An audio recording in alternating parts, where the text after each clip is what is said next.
Bien bonjour. Aujourd'hui, je vais t'expliquer comment prendre du muscle, comment faire une prise de masse grâce à ton alimentation, grâce à 5 piliers hyper importants qu'on Alors, qu'est-ce qu'il va nous dire, le Nutriscope? va retrouver dans ton assiette. Alors, je te vois déjà venir en commentaire, tu vas me dire oui, il suffit de manger plus de protéines. Eh bien, sache que non. Non. La qualité des protéines que tu consommes est plus importante que leur quantité. C'est ce qu'on va voir aujourd'hui. Et puis, bien sûr, je vais terminer la vidéo en te donnant un menu parfait, hyper protéiné, à consommer au quotidien, si tu veux mettre tout Et bien, on va voir si son régime il est optimal pour prendre de la masse musculaire. les chances de ton côté pour prendre du muscle. Et on commence tout de suite. Alors bien évidemment, commençons par le nerf de la guerre, les protéines. Alors bien évidemment, Évidemment. tu sais très bien qu'il y a certaines choses que tu vas retrouver dans ton alimentation qui sont des briques qui vont permettre de construire certaines parties de ton corps ou de l'entretenir. Tu sais peut-être que la paroi de tes os, elle est faite en calcium, tout comme l'émail de tes dents, et ce calcium, tu peux le retrouver partout. Elle est aussi faite en collagène, donc en protéines aussi, en acides aminés. Par exemple, dans certains produits laitiers. Tu sais aussi, bien évidemment, que quand tu prends du poids ou quand tu consommes trop de gras, et ben, ce gras va faire que tu vas construire des tissus chez toi, hein, un peu les bourrelets finalement. Mmh. Bien sûr, consommer du gras trop gras. De quand cette vidéo? Qu'est-ce qu'il dit? Il dit pas ça d'habitude. Le fameux gras que tu veux perdre. Eh bien, pour les protéines, c'est un petit peu la même chose. Les protéines sont l'une des briques principales de ton corps. Ce sont des briques molles, à l'inverse du calcium qui est une brique dure, et qui vont permettre de construire ta peau, tes ongles, tes cheveux.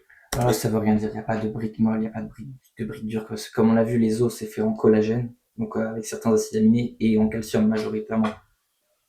Et c'est mou, ouais, c'est dur, je veux dire. Les muscles, non, il n'y a pas de. C'est pas parce que c'est des protéines que c'est mou, c'est pas parce que c'est du calcium que c'est dur. Ça dépend juste de la forme. Et c'est pas parce que tu manges du gras que tu stockes du gras. Aussi, bien évidemment, tes muscles. Avant qu'on aille un tout petit peu plus loin, je fais 2 secondes de vocabulaire. Il faut que tu te dises que les protéines sont composées de différentes petites briques. Et les briques qui composent les protéines, on les appelle des acides aminés. C'est tout. Retiens juste ça. C'est les 2 mots que tu dois maîtriser. Et bien évidemment, chaque protéine est différente, hein. La protéine que tu vas retrouver dans du poisson, dans du poulet ou dans des lentilles, c'est pas la même parce qu'elle n'est pas composée des mêmes briques. Elle n'est pas composée des mêmes acides aminés. Donc les protéines, elles sont importantes parce qu'en fait, quand tu fais un effort physique, tu vas provoquer des espèces de micro-fissures, des espèces de micro-déchirures au sein de ton tissu musculaire. C'est ce qui fait que ça fait mal et c'est ce qui fait que tu as des courbatures le lendemain, notamment. Et en fait, c'est ici que les acides aminés ou les protéines que tu vas consommer vont venir se fixer pour permettre à ton muscle de se réparer et pour permettre à ton muscle de se réparer en étant plus fort et généralement plus volumineux. C'est exactement comme ça que tu prends du muscle, en tout cas que le volume de tes muscles augmente. Bon, bien sûr, hein, ces protéines servent aussi à protéger tes muscles quand tu fais une perte de poids pour que tu ne perdes que du gras. Elles permettent aussi d'entretenir un petit peu tes muscles, mais aussi ta peau, etc. quand tu prends un petit peu d'âge. Et elles permettent aussi de fabriquer différentes petites choses dans ton corps, notamment certaines hormones. Et bref, c'est Donc c'est là qu'il a pas totalement raison. Oui, ouais, les protéines, ça te sert à perdre de poids quand tu fais un déficit calorique, mais pourquoi faire un déficit calorique, sachant que ce n'est pas nécessaire pour perdre du poids? pas du tout ce qui nous intéresse aujourd'hui. Aujourd'hui, on parle des biscottés. Alors concernant les quantités, il ne faut pas que tu consommes moins de 1,2 g de protéines par poids de corps et maximum 2 grammes de protéines par poids de corps. Ok, Si tu ouais, es en dessous de ce minimum, tu vas faire de la destruction musculaire, tu vas ouais, faire ce qu'on appelle de la c'est bon. sarcopénie ou de la dénutrition. Si tu es au-dessus des 2 grammes de protéines, tu mets ta santé au péril. Je ne sors pas ça d'un chapeau, je te mets juste ici l'étude qui appuie. Ouais, en gros, si vous consommez pas assez de protéines, vous n'aurez juste pas assez de matériaux pour fabriquer vos muscles, logique. Et si vous en consommez trop, vous en aurez juste trop. C'est pas bon pour deux raisons, parce que un, ça augmente votre satiété, donc du coup vous mangez moins de calories, donc vous n'avez pas assez d'énergie.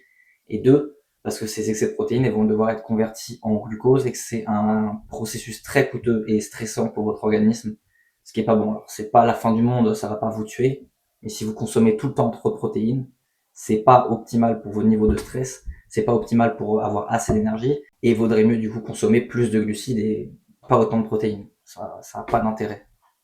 Des chiffres. Attention, je parle bien ici de protéines pures, de protéines brutes. Hein, quand tu manges un steak haché qui fait 100 grammes, ça ne représente pas 100 grammes de protéines. Hein.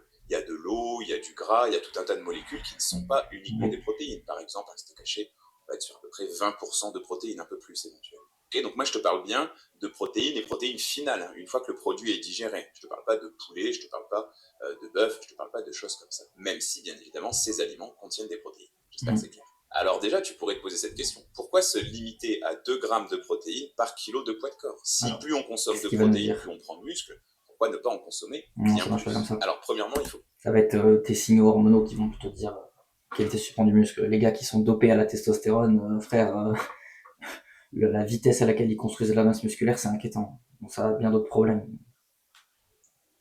Donc c'est vraiment juste, ça sert à rien. Il faut juste avoir la bonne quantité de protéines et après t'as les matériaux. Après ce qui compte c'est le signal. Donc vos hormones. Avoir plus de protéines dans son alimentation ne changera rien. Ce sera même négatif, comme j'ai dit juste avant. Vous aurez moins d'énergie par les glucides.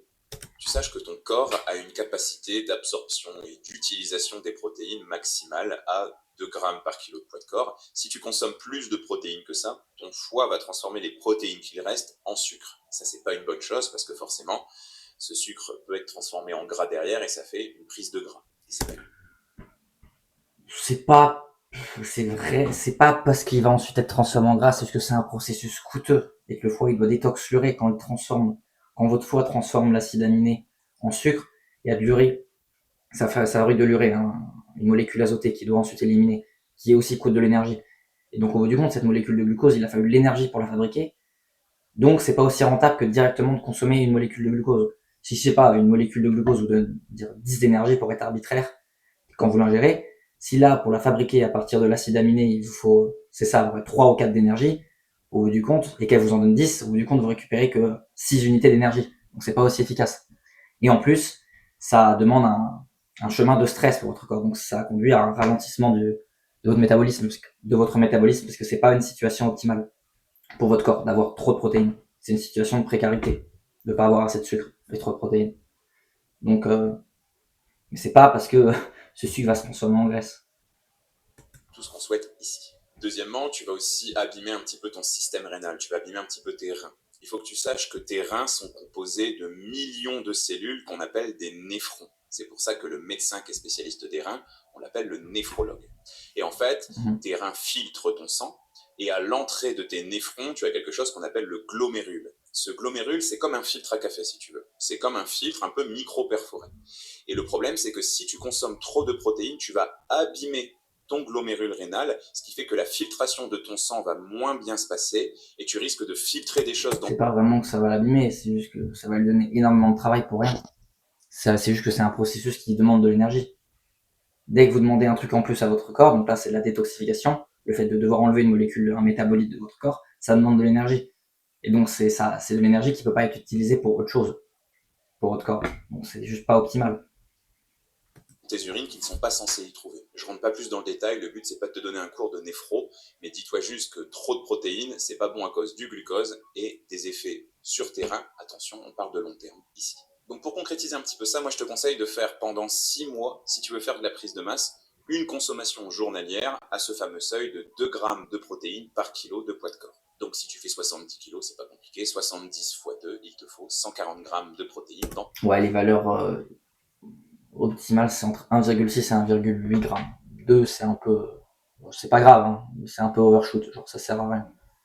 Ton alimentation pour faire une prise de masse pendant ces 6 mois. Alors par contre, attention, toutes les protéines ne se valent pas. Clairement. C'est ce que je t'expliquais en introduction. Avant de penser à la quantité des protéines que tu consommes, pense à t'assurer que ce sont des protéines de qualité. Premièrement, évite toutes les protéines industrielles. Comme je t'expliquais tout à l'heure, les protéines sont composées de certains acides aminés, de certaines briques, et si tu prends des protéines qui ont été un petit peu maltraitées d'une certaine manière à cause des procédés industriels, tu vas consommer des protéines qui sont assez pauvres. Logique, hein. Consommez pas de produits transformés.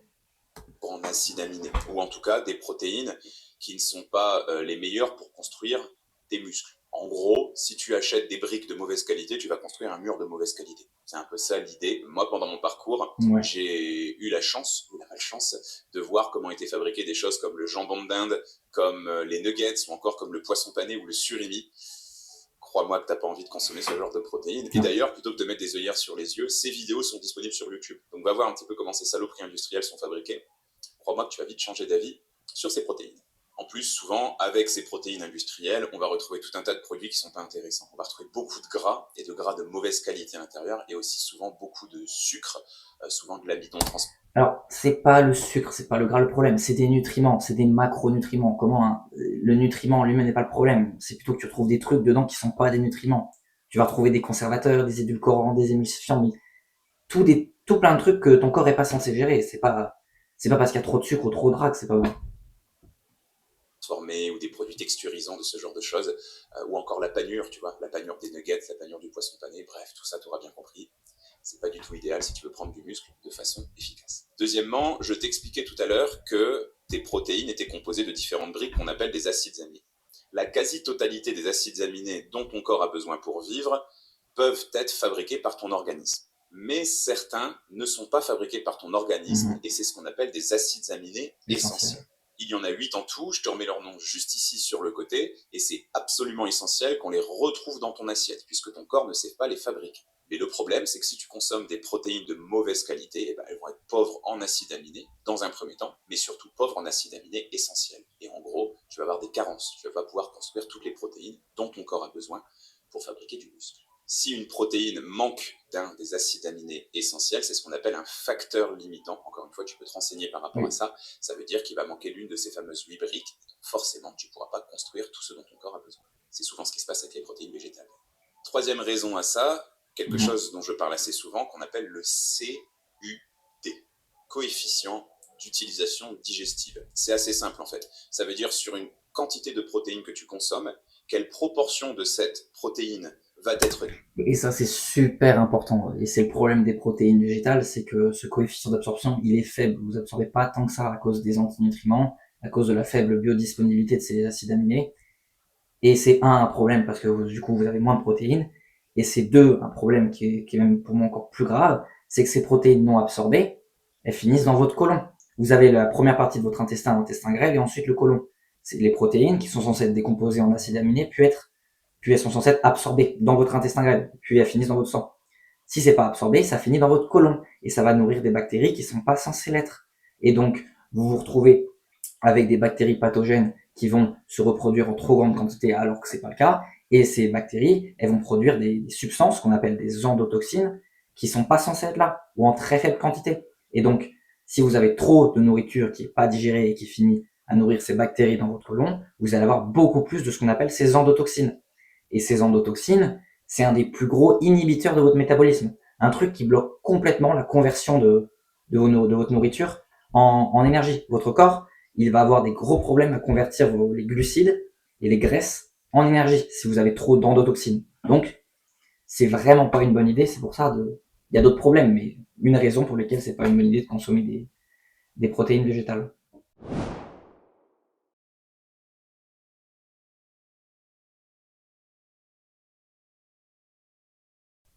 Gardée par ton organisme pour construire des choses avec, comme du muscle, et quelle proportion de cette protéine, quantité de protéines que tu consommes, quelle proportion de cette protéine va être gardée par ton organisme pour construire des choses avec, comme du muscle, et quelle proportion de cette protéine va finir dans les toilettes le lendemain parce que ton corps ne peut rien construire avec. Le meilleur CUD que l'on peut retrouver, c'est le blanc d'œuf cuit ou battu, qui a un CUD entre 92 et 100. Donc ça veut dire qu'il y a entre 92 et 100% du blanc d'œuf qui est utilisé par ton organisme lorsque tu en consommes, ce qui est plutôt cool. Attention, le blanc d'œuf cru ou non battu ne sert absolument à rien. Ton corps ne sait pas le digérer, ton corps ne sait rien en faire. C'est un peu abusé, il en récupère quand même une bonne partie. Mais oui, c'est pas bien du coup, parce qu'on a quand même une partie qui est pas digérée. Mais il en récupère quand même. Surtout si vous baladez l'œuf dans votre bouche avec les enzymes qui est dans la salive, ça aide à comment dire, à désactiver l'antinutriment. Je sais plus comment il s'appelle, l'antinutriment qu'il y a dans le blanc d'œuf. Mais bref, ça sert à désactiver. Et du coup, ça augmente la biodisponibilité des protéines du blanc d'œuf. Mais bon, ça reste quand même mieux de le cuire. Donc arrête de faire comme Rocky si c'est ton habitude, et arrête de gober des œufs. C'est complètement inutile. En plus, c'est dégueulasse. Et donc par rapport à ce CUD, c'est pas inutile, mais c'est pas optimal. La nature, elle est plutôt bien faite. Parce que si une protéine manque d'un des 8 acides aminés dont je viens de te parler, donc si une des protéines a un facteur limitant, elle a aussi un coefficient d'utilisation digestive qui est assez bas. Par exemple, les lentilles ne contiennent pas l'une des 8 briques qu'on appelle de la méthionine, et les céréales telles que le riz ou le blé ne contiennent pas l'une des 8 briques qu'on appelle la lysine. Ce sont deux exemples de facteurs limitants. Donc, Oui, ça contient aussi des protéines qui sont pas très absorbables, avec tout plein d'antinutriments qui vont inhiber l'absorption de plein d'autres trucs et abîmer vos intestins. Genre, c'est pas une bonne idée de consommer ces trucs-là. de Il y a bien coefficients mieux. d'utilisation digestive qui sont un peu plus bas que les protéines animales. Dans cette logique, on peut faire une liste assez courte et assez évidente des protéines qui ont les meilleurs coefficients d'utilisation digestive. Premièrement, je viens de t'en parler, l'œuf. Tant qu'il est cuit ou battu, sous n'importe quelle forme, écoute les messages que ton cerveau t'envoie, il sera très intéressant. Il ne donne pas de cholestérol, je te le rappelle, j'ai fait une vidéo sur le sujet, c'est une légende urbaine. Deuxièmement, on va voir tous les produits laitiers. Encore une fois, j'ai fait une vidéo sur le sujet que je t'invite à aller voir. Et ici, on va plutôt parler de produits laitiers fermentés. En gros, le lait liquide et les yaourts, je suis pas très fan. Alors là, ça va dépendre de comment vous les tolérez. Ça va dépendre. Surtout, et c'est encore mieux s'ils sont crus, l'absorption est bien meilleure, c'est moins inflammatoire. Mais ça dépend juste de si vous les tolérez. Si vous n'avez pas de problème de transit à les digérer, que vous êtes bien après les avoir consommés, allez-y, c'est que vous les digérez. Et c'est encore mieux s'ils sont crus. Du lait cru, du fromage au lait cru. Mais oui, masterclass. Je vais plutôt te conseiller des choses comme du skyr, du fromage blanc, des petits suisses, des yaourts à la grecque. C'est aussi très bien. Mieux du fromage, et particulièrement des fromages à pâte cuite. Bien évidemment, à Au côté, lait on va avoir cru. toutes les viandes, viande rouge, viande blanche, mais aussi viande noire, c'est-à-dire tout ce qu'on appelle les gibiers finalement, et aussi bien évidemment tous les poissons et tout ce qui vient de la mer, les coquillages, les mollusques, les fruits de mer, etc. Mais il ne faut pas t'arrêter à ça. Il ne faut pas que tu fasses comme beaucoup de go muscu, c'est-à-dire manger que... Si, arrête-toi à ça. Mange pas de protéines végétales. Ça a plein d'effets négatifs. Genre, enfin, mange pas de produits végétaux qui contiennent des protéines. C'est tous des catastrophes. De la viande, de la viande, de la viande. Du poulet, du poulet, du poulet, du poulet. Non. Non, il va dire n'importe quoi. Il faut consommer aussi des glucides et des lipides avec. Mais il va pas dire ça, je crois. Tu peux tout à fait aller complémenter tout ça avec des protéines végétales. Oui, tu peux. Mais pourquoi? Genre pourquoi, sachant que c'est pas optimal et que c'est mieux de manger que des protéines. Genre, t'as aucun avantage à manger des protéines végétales. T'as que des inconvénients. Ce sera bien mieux pour ton budget, pour ta santé, mais aussi pour la planète. Alors pour ta santé, c'est complètement faux. Genre non, parce que comme j'ai dit, ça va juste casser t'as plein d'effets négatifs sur tes intestins et sur ton métabolisme. Pour la planète, pas vraiment non plus. Parce que les monocultures qui détruisent des écosystèmes pour planter en masse des cultures, bah, c'est pas plus écologique que de manger de la viande de mauvaise qualité. Le mieux, c'est juste de manger des produits qui ont été élevés dans le respect de l'environnement, de manger des animaux qui ont été élevés en pâturage, qui sont pas enfermés. Oui, mais si tu crois qu'en mangeant des aliments végétaux c'est bon pour la planète, non, non, parce que non, c'est des monocultures ils détruisent des écosystèmes pour pouvoir les cultiver sur des hectares et des hectares. Donc non, c'est pas bon pour la planète non plus. Et pour le budget, ok. C'est vrai que ça revient plus cher, mais bon. Si c'est meilleur pour la santé, pour la planète, pour tes gains, pour ton bien-être, pour tes performances, pour tes niveaux d'énergie, c'est plus cher, mais ça vaut largement le coup. Donc non, c'est pas mieux pour ta santé ni pour l'environnement de manger plus de protéines végétales. Et donc ici, on va retrouver une famille d'aliments que j'aime beaucoup, qui sont dans un premier temps les légumineuses, donc les lentilles, le pire les du pire. pois, les pois chiches. C'est le pire du pire. Les légumineuses, les graines, les céréales, c'est le pire du pire. Genre, c'est une catastrophe pour tes intestins, ça a plein d'effets négatifs. C'est vendu comme bon parce que ça a plein de nutriments, mais ça a aussi plein d'antinutriments. Les pois cassés, les haricots secs, les flageolets, etc. Alors, il y a de fortes chances, pas avec tous, mais il y a de fortes chances que vous ayez des problèmes de digestion ou vous soyez mal après avoir mangé ça.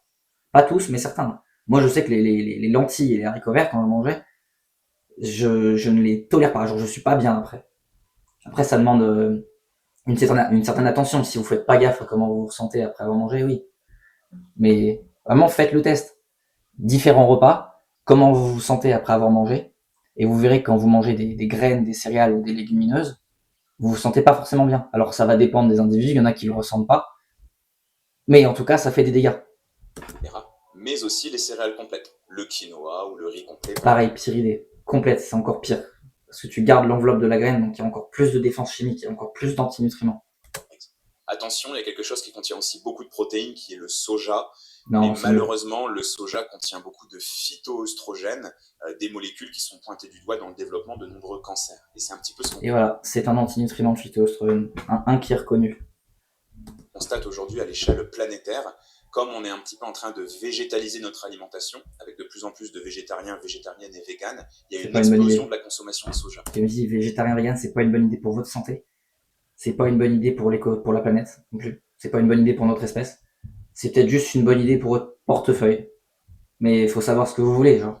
Et il y a aussi une augmentation de la prévalence des cancers de l'utérus, du sein et des testicules, malheureusement. Et puis l'autre problème du soja, c'est qu'on va avoir aussi des déséquilibres hormonaux, principalement des déséquilibres de la synthèse de la testostérone. Et la testostérone, quand on veut faire de la prise de muscle, elle est assez importante. Donc le soja, une fois de temps en temps, mais évite d'en faire une habitude. Là, bien évidemment, tu pourrais dire, mais il va quand même pas s'arrêter là. Qu'est-ce qui fait de la whey? Qu'est-ce qui fait de nos fameux shakers, etc. Je ne suis pas pour. Je ne suis pas pour parce que généralement, les protéines de ce type, les hydrolysats de protéines, la whey, etc., ont des coefficients d'utilisation digestif assez bas, de l'ordre de 50 à 60%. Donc ça veut dire qu'il y a quasiment la moitié des protéines que tu consommes qui vont se retrouver dans les... Et qui va nourrir les mauvaises bactéries de ton côlon, comme j'arrête pas de le dire, qui va provoquer une production d'endotoxines élevée et qui va pas soutenir ton métabolisme, qui va pas t'aider au bout du compte. Les toilettes le lendemain. Et puis tu peux tout à fait consommer suffisamment de protéines sans forcément passer. Oui, c'est ce que je dis. Avec l'alimentation que je mange et que je recommande, principalement des produits animaux faibles en matière grasse, polyinsaturée et avec des fruits, t'as largement assez de protéines. Je dois consommer normalement 120 grammes de protéines. C'est galère de pas trop en consommer. Donc, c'est quoi l'intérêt de consommer des sources de protéines vides comme de la whey? Aucun. Quand je consomme des protéines, j'essaie qu'il y ait du gras avec, des lipides. Et des glucides aussi à côté, dans d'autres aliments. Ça n'a pas d'intérêt de consommer des protéines vides. Par là. Je te donne un exemple. Moi, je fais 1m90, 90 kg. Je suis actuellement dans une période où j'essaie de faire une petite prise de masse. Donc, je suis à 2 grammes de protéines. Je consomme 180 grammes de protéines par jour sans jamais utiliser le moindre shaker. C'est possible.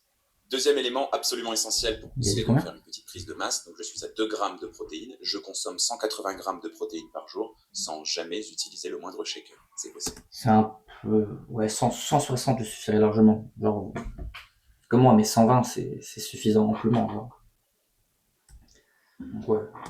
Deuxième élément absolument essentiel pour que tu construises du muscle, il faut que tu consommes aussi des glucides, c'est-à-dire des sucres. Et bien évidemment, pas n'importe lesquels. Déjà, il faut que tu saches que le sucre, c'est pas ton ennemi. Il n'y a pas d'ennemi dans l'alimentation. Hein. Tout ce que la nature a... Et oui, le sucre, les glucides, c'est un nutriment, un macronutriment. Il y a les micronutriments comme le magnésium, le zinc, la vitamine A et tout ce que tu veux. Et tu as les macronutriments, c'est aussi des nutriments, sauf que c'est à plus grande échelle, tu en as besoin de plus. Et ces macronutriments, c'est les protéines, les lipides et les glucides. Il t'en faut. Et ouais, ça sert pour des composés de structure, comme on a vu les protéines ou les lipides qui servent à faire par exemple les membranes de tes cellules. Mais c'est aussi des nutriments parce que ton corps, il a besoin d'un truc qu'on appelle de l'énergie. Il a besoin de carburant. C'est pour ça qu'il faut consommer des graisses et des glucides. Placé ici est intéressant pour nous. Et les glucides, donc les sucres, hein, c'est exactement la même chose, sont la source d'énergie préférée de ton corps, et particulièrement de ton cerveau. D'ailleurs, pendant que tu fais de l'exercice, tes muscles consomment une forme de sucre qu'on appelle du glycogène pour pouvoir avoir assez d'énergie. Et donc forcément, consommer suffisamment de sucre. Le glycogène, c'est la forme de stockage du sucre dans ton corps. Tes muscles et ton foie, ils stockent le sucre sous forme de glycogène. Ils peuvent pas en stocker énormément, c'est de l'ordre de 500 grammes, peut-être 1 kilo pour les personnes qui ont pas mal de masse musculaire et qui ont beaucoup de glucides. Et donc oui, il va casser ce glycogène pour faire des glucides qu'il va pouvoir directement consommer.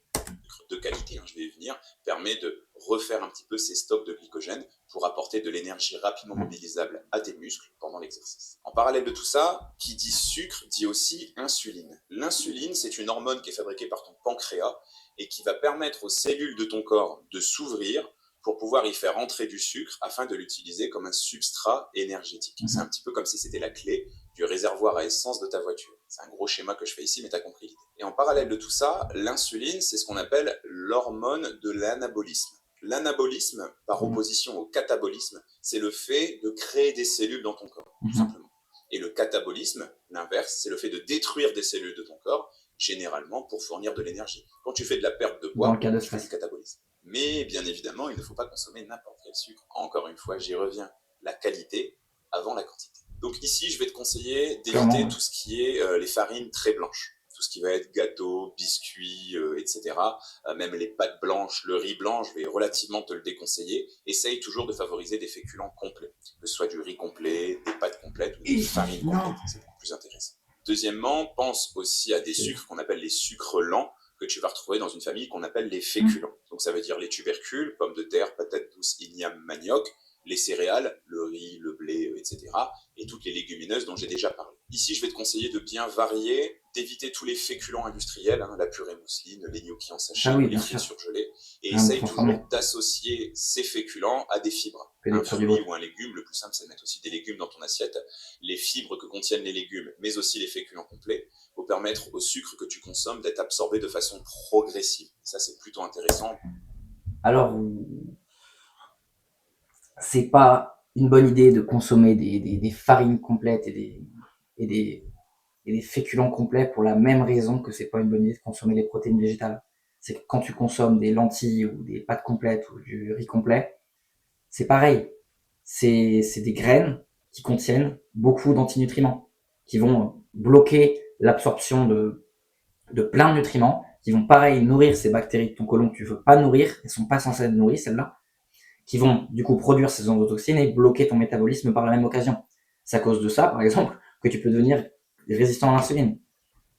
C'est à cause de ça que tu peux développer des maladies chroniques à haute dose. Alors, c'est pas aussi dangereux que les produits industriels, mais pour les personnes qui en consomment beaucoup, tu peux, bien sûr, il y a des cas de personnes qui finissent diabétiques ou qui finissent en surpoids ou qui ont plein de problèmes de santé juste parce qu'ils ont consommé trop de graines ou de légumineuses. Ça existe.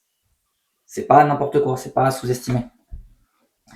Et donc, pour cette histoire de glucides simples ou de glucides complexes, vaut mieux consommer ces glucides.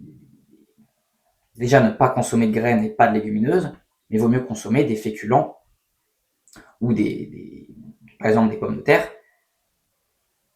Les pommes de terre, ça va parce que ça contient pas trop les féculents c'est des racines comme les carottes ou quoi. Ça contient peu d'antinutriments, ça va. Ça va dépendre des personnes, mais c'est bien mieux que les graines et les légumineuses.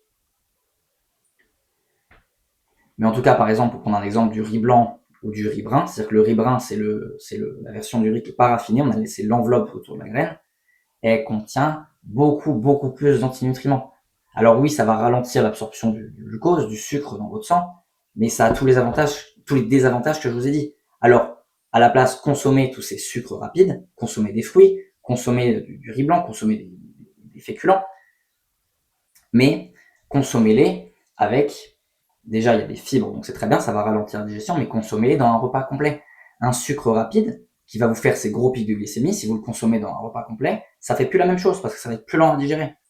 Donc, si j'ai un truc à dire, c'est juste, consommez pas de graines, consommez pas de légumineuses, consommez pas de céréales, à part le riz blanc, exception, il n'est pas aussi dangereux que les autres, et vous serez bien, vous embêtez pas à essayer à contrôler votre indice glycémique de ce que vous mangez, ça sert à rien, juste consommer plein de fruits dans des repas complets et vous aurez pas ces gros pics de glycémie. Dans une prise de masse. En fait, pour faire simple, ça va t'éviter de faire ce qu'on appelle des pics de glycémie, c'est-à-dire d'avoir beaucoup de sucre qui arrive dans ton sang d'un coup. Voilà, donc pour éviter d'avoir ces gros pics, cherchez pas à consommer des sucres lents, vous pouvez consommer des sucres rapides, des fruits, même en masse, mais consommez-les dans un repas complet.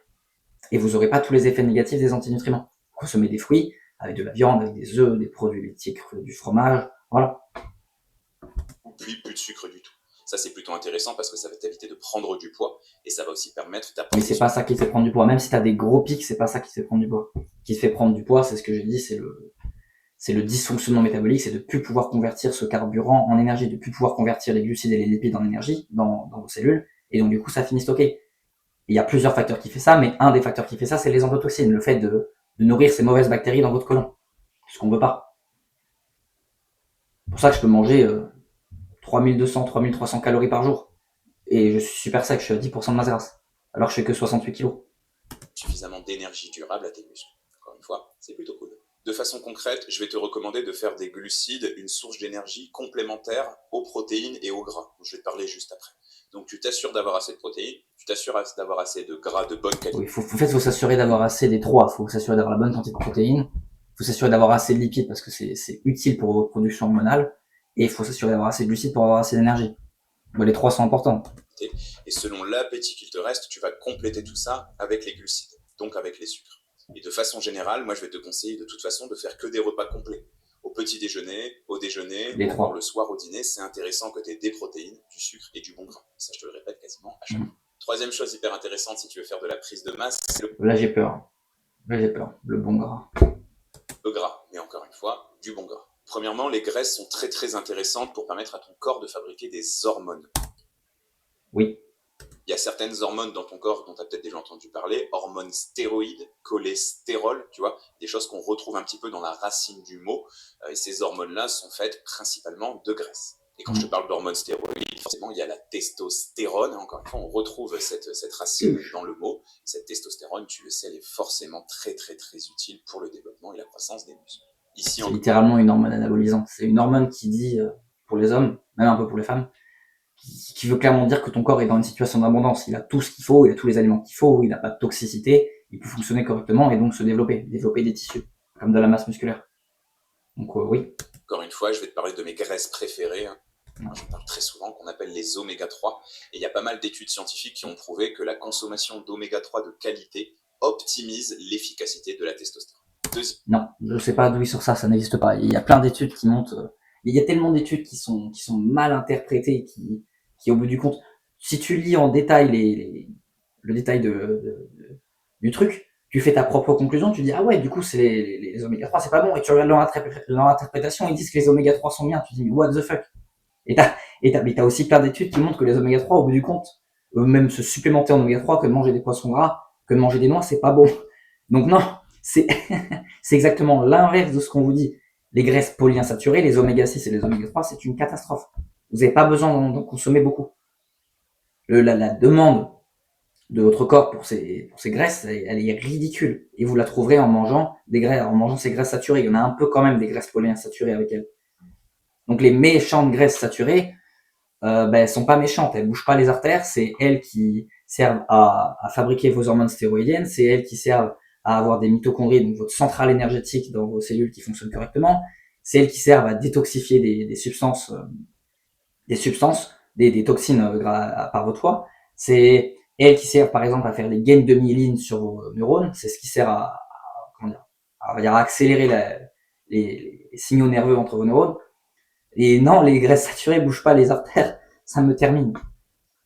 Donc non, consommez pas de poisson gras, consommez pas de noix, vous supplémentez surtout pas en huile d'oméga 3, en huile de poisson. C'est nul les oméga 3, mais c'est super dangereux, hein. Les graisses polyinsaturées, c'est ce qui est en train de ravager la population moderne. Il n'y avait pas de consommation de graisses polyinsaturées d'oméga 6 et d'oméga 3 aussi haute avant il y a quelques décennies. C'est en train d'exploser. Maintenant, c'est peut-être 30% de nos calories, c'est quand même inquiétant dans les populations modernes de l'Ouest. Et on a 60% d'obésité aux États-Unis.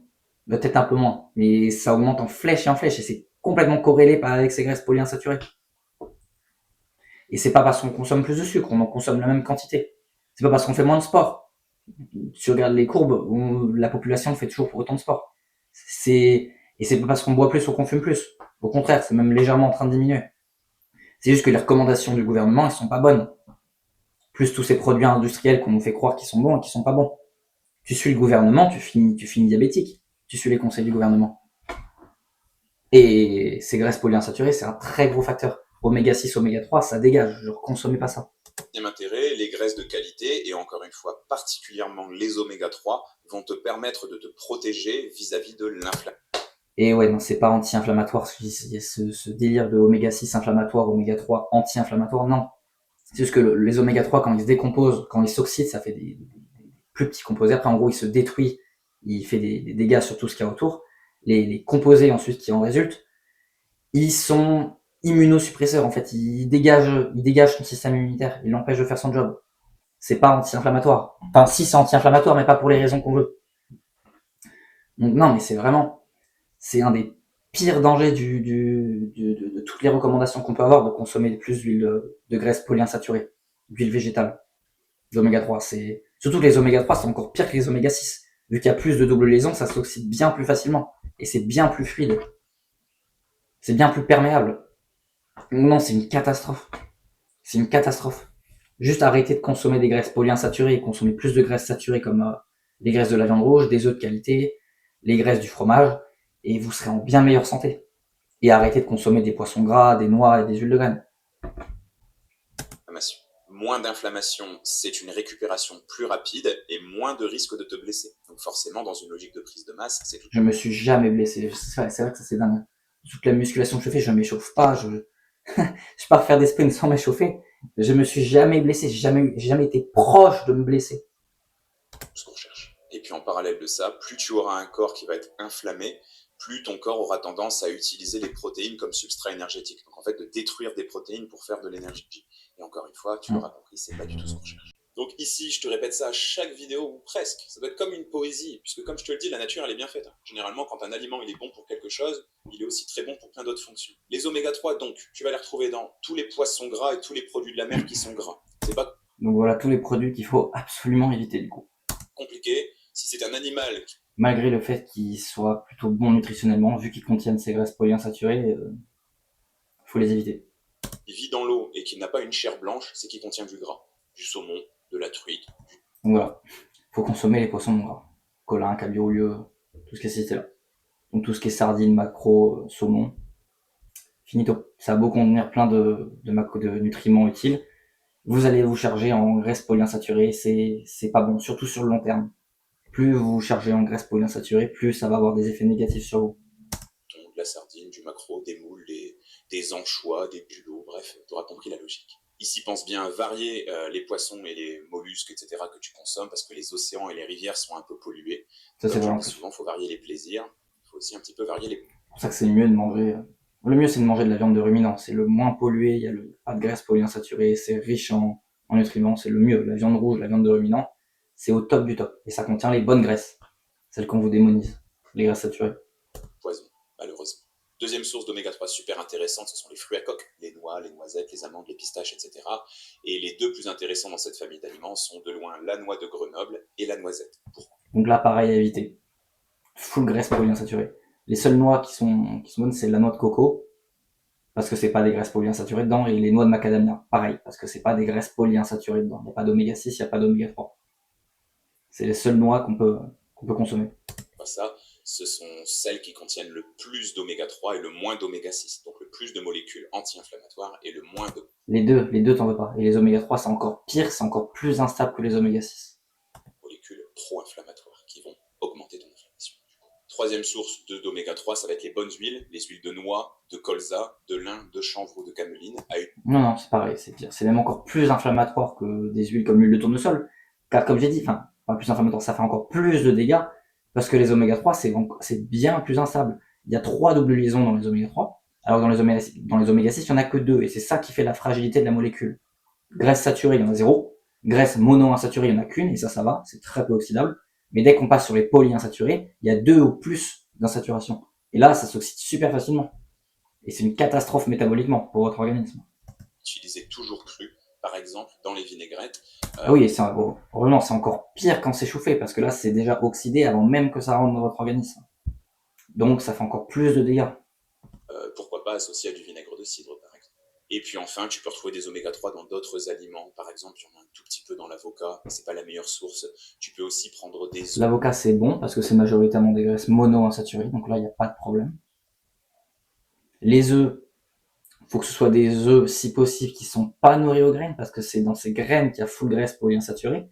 Et vu que les poules, c'est des animaux monogastriques, les graisses que ces animaux mangent, ça se retrouve dans leurs tissus et dans leurs œufs. Donc s'ils sont donc des œufs de mauvaise qualité, vont avoir plus de ces mauvaises graisses, de graisses polyinsaturées. Donc manger des œufs bio, ou encore mieux des œufs de pâturage, des poules qui mangent des vers, pas des poules qui sont gavées de graines. Œufs issus de la filière bleu-blanc-cœur, c'est-à-dire que les poules sont nourries aux graines de lin. Donc, ça, tu vois, c'est nul. Ces œufs sont nourris aux graines de lin pour que leur graisse ait plus d'oméga 3, ce qui est vrai, du coup ils ont plus d'oméga 3, mais du coup c'est absolument pas ce qu'on veut. On veut pas que ces poules soient nourries avec des graines, n'importe quelle graine.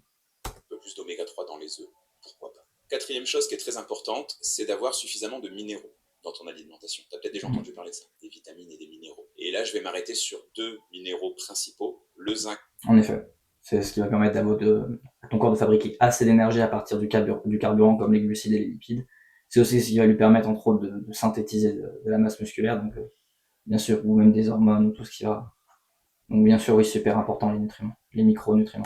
Dans un premier temps, et le calcium. Le zinc, il est super important parce que si tu n'en consommes pas suffisamment, ton corps va avoir beaucoup de mal à faire de l'anabolisme, c'est-à-dire que ton corps va vraiment galérer à créer des cellules. Et encore une fois, je te l'expliquais en début de vidéo, c'est tout le principe de la prise de masse. En plus de ça, le zinc est clairement impliqué dans le cycle de la fabrication de la testostérone, dont je t'ai parlé plusieurs fois dans cette vidéo aussi. Et puis, troisième intérêt, le zinc a des propriétés antioxydantes sur tes tissus musculaires, ça veut dire que ça va aider tes muscles à bien récupérer après l'effort. C'est fort Encore une fois, aussi. la nature elle est bien faite parce qu'on va retrouver du zinc dans pas mal d'aliments dont je t'ai déjà parlé dans cette vidéo. Premièrement, les viandes, viande rouge, viande blanche. Deuxièmement, les produits de la mer, mais particulièrement tout ce qui est mollusques et coquillages. Je pense notamment aux huîtres, qui sont les reines du zinc.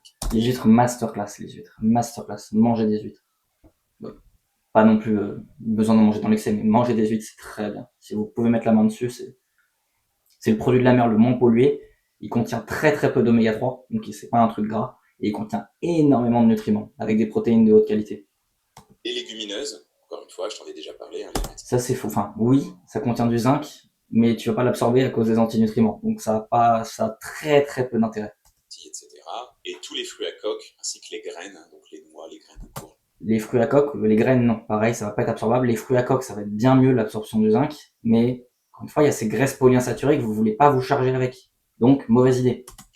Donc, pense à les inclure à ton alimentation. Et puis, donc, deuxièmement, le calcium, qui lui va avoir encore une fois plusieurs intérêts dans ta prise de masse. Premièrement, le calcium est impliqué dans les mécanismes de contraction musculaire. Il faut bien que tu comprennes que quand tu as envie de contracter ton muscle, c'est ton cerveau qui envoie un message électrique jusqu'à ton muscle finalement.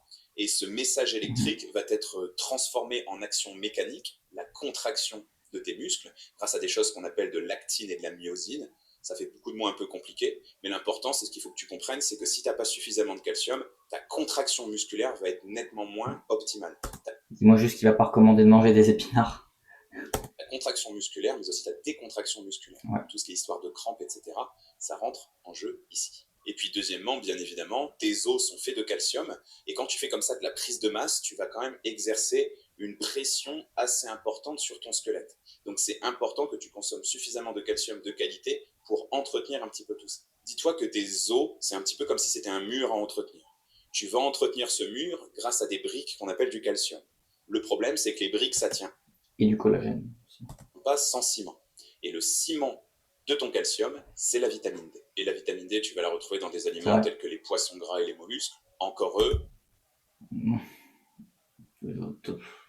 Pas de poissons gras. Il y en a, bien sûr, mais graisse polyinsaturée. Il y en a aussi dans les produits laitiers, dans des produits animaux. Et puis, juste prenez le soleil. Surtout là, c'est l'été.